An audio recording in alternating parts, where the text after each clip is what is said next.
The communists are further approached with desiring to abolish countries and nationality.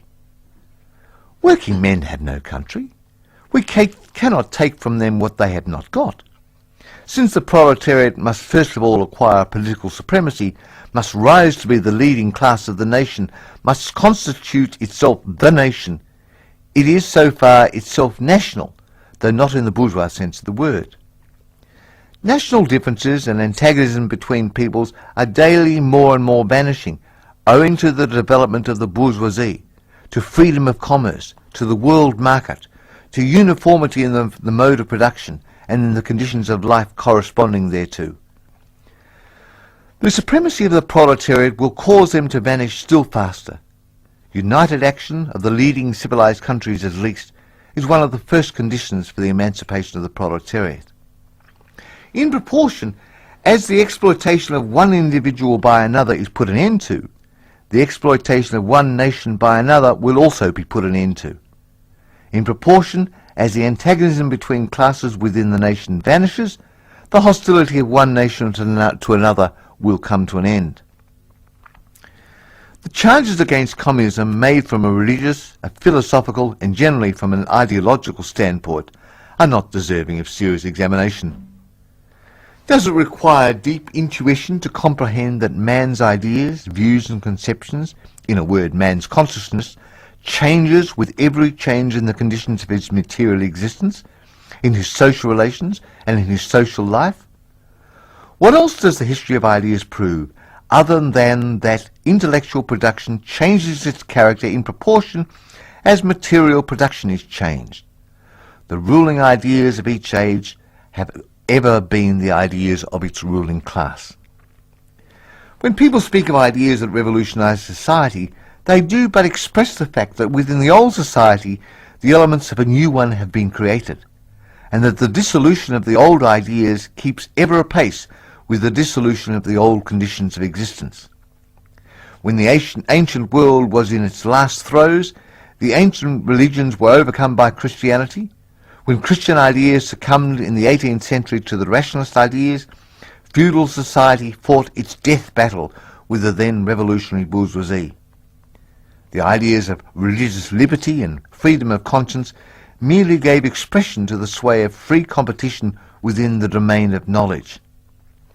Undoubtedly, it will be said, religious, moral, philosophical and juridical ideas have been modified in the course of historical development. But religion, morality, philosophy and political science and law constantly survived this change. There are, besides eternal truths, such as freedom, justice, etc., that are common to all states of society. But communism abolishes eternal truths. It abolishes all religion and all morality, instead of constituting them on a new basis. It therefore acts in contradiction to all past historical experience. What does this accusation reduce itself? The history of all past society has consisted in the development of class antagonisms that assume different forms at different epochs. But whatever form they may have taken, one fact is common to all past ages, viz., the exploitation of one part of society by the other. No wonder, then, that the social consequence of past ages, despite all the multiplicity and variety it displays, moves within certain common forms, or general ideas, which cannot be completely banished, except with the total disappearance of class antagonisms. The communist revolution is the most radical rupture with traditional property relations. No wonder that its development involves the most radical rupture with traditional ideas. But let us have done with bourgeois objections to communism. We have seen above that the first step in the revolution by the working class is to raise the proletariat to the position of ruling class, to win the battle of democracy. The proletariat will use its political supremacy to wrest, by degrees, all capital from the bourgeoisie, to centralize all instruments productions in the hands of the state, that is, of the proletariat organized as the ruling class, and to increase the total of productive forces as rapidly as possible. Of course, in the beginning this cannot be effected except by means of despotic inroads on the rights of property, and on the conditions of bourgeois production, by means of measures, therefore, which appear economically insufficient and untenable, by which in the course of the movement outstrip themselves, necessitate further inroads upon the old social order, and are unavoidable as a means of entirely revolutionising the means of production.